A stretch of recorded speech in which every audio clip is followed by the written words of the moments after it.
দর্শক, এ বিষয়ে আরো জানাতে আমাদের সাথে খাগড়াছড়ি থেকে যুক্ত হচ্ছেন সহকর্মী রূপায়ণ তালুকদার।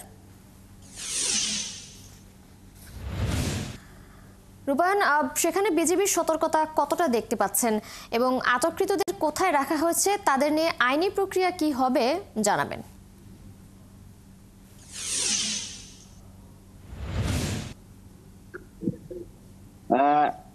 তিশা, আপনি যেমনটি বলছিলেন, গতকাল বুধবার এই খাগড়াছড়ি, মাটিরাঙ্গা, পানছড়ি এবং এই এই রামগড় সীমান্ত দিয়ে ভারতের বেশ কিছু নাগরিক ভারতীয় সীমান্ত রক্ষী বিএসএফ ছেড়ে দিয়েছে। মূলত এই ঘটনা শোনার সাথে সাথে আমরা কয়েকজন সংবাদকর্মী সহ মাটিরাঙ্গা গোমতী ইউনিয়নের দক্ষিণ শান্তিপুর গিয়েছিলাম। ওখানে গিয়ে আমরা যেটা দেখতে পেয়েছি সেটা হচ্ছে এলাকাবাসীর সাথে কথা বলে জানতে পেরেছি ভোর রাতে বেশ কিছু ভারতীয় নাগরিক তারা নাকি গুজরাটে তারা প্রবেশ করেছেন, অর্থাৎ প্রবেশ করেছেন। তারা এখানে জানিয়েছেন তারা এই ভারতের গুজরাটে তাদেরকে প্রথমে গুজরাট থেকে প্লেনে করে আগরতলা নিয়েছে এবং আগরতলা থেকে গাড়িতে করে নিয়েছে বাংলাদেশের বিভিন্ন সীমান্ত দিয়ে ছেড়ে দেওয়া হয়েছে। তো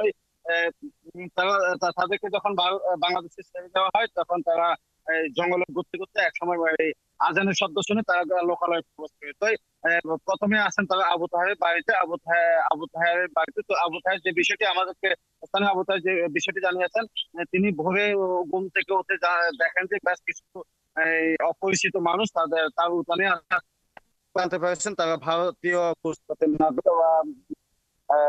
গুজরাটের নাগরিক বা ভারতের সীমান্ত রক্ষীরা তাদেরকে ছেড়ে দিয়েছে। তো তিশা, আসলে এখানকার এই ওদের সাথে কথা বলেছি আমরা, যারা যারা বাংলাদেশে প্রবেশ করেছেন তাদের সাথে আমরা কথা বলার সুযোগ পাইনি। বিজিবি প্রশাসন তাদের সাথে আমাদের কথা বলার দিয়ে সুযোগ করে দেননি বা আমরা কথা বলার সুযোগ পাইনি।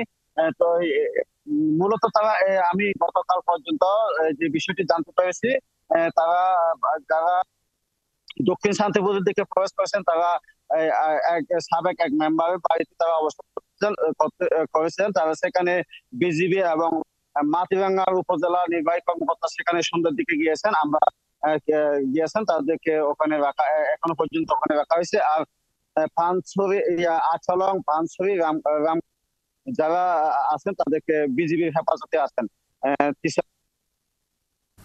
রূপায়ণ, ধন্যবাদ আপনাকে।